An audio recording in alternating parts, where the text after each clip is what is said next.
I hadn't seen Anna since college. Life just happened. I jumped into work, moved cities, lived out of suitcases. Anna, on the other hand, had moved to Mumbai and settled down with her boyfriend.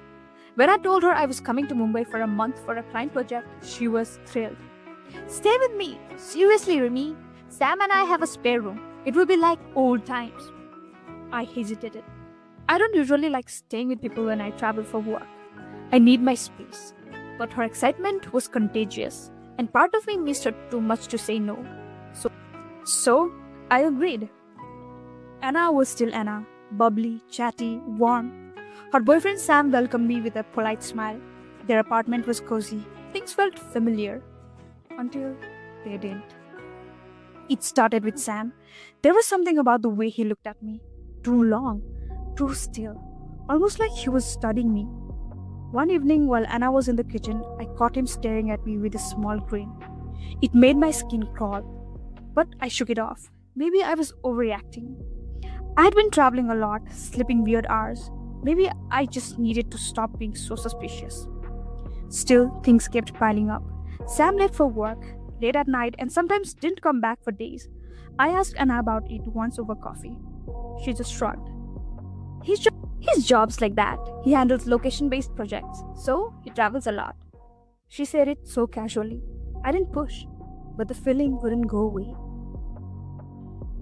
A week later, I was in Bandra heading to a client meeting. I had just wrapped up a call when I spotted him, Sam, across the street. He was holding hands with a woman, not Anna. They looked close, laughing, leaning into each other. He brushed her hair back gently. I froze. They walked into a movie theater like it was the most normal thing in the world. I didn't follow them. I didn't need to. I went back to the apartment, mind buzzing. But as soon as I opened the door, I saw Anna decorating the living room. She looked so happy. I felt sick. It's Sam's birthday, she said. I made everything he likes. He'll be so surprised. I didn't have the heart to ruin it. He came home just before midnight. She hugged him, served him food, laughed like a teenager in love. He played along, cool as ice.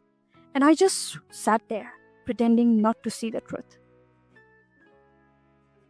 The next day, I brought it up carefully. Why don't you think about working again? I asked her while she folded laundry. You used to be so passionate about teaching. She smiled, but it didn't reach her eyes. That dream's gone, Rimi. I just want to be a good housewife now. Sam takes care of everything. I hesitated. I get that.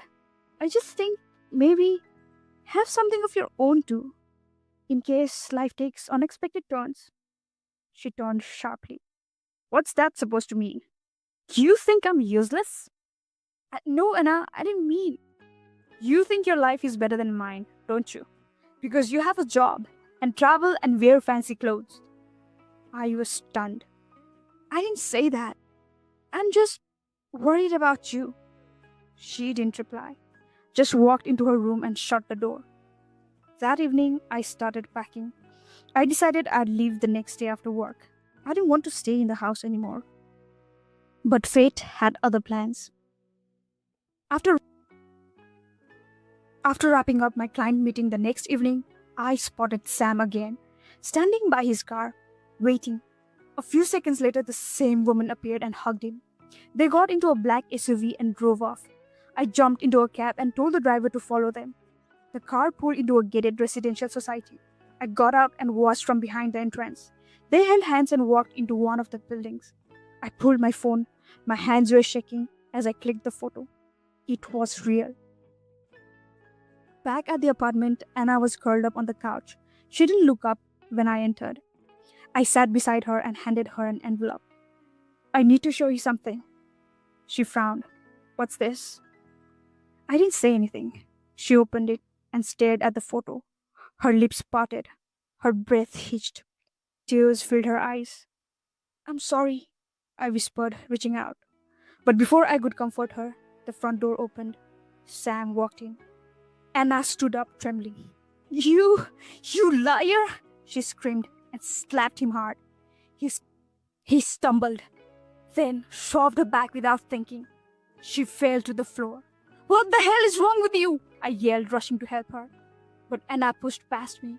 Her eyes were wild. "You said you would divorce her," she shouted at him. "You promised me. You said we would be together." I froze. "What?" I said. "What did you just say?"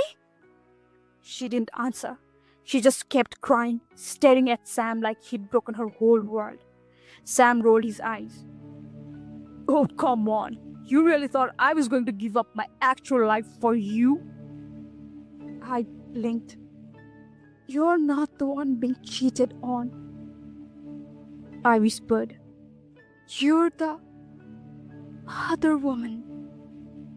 No one answered. It hit me like a punch to the gut. I didn't say another word. I walked to the guest room, zipped my suitcase, and headed to the door. Their screaming echoed behind me as I stepped into the corridor. I didn't look back.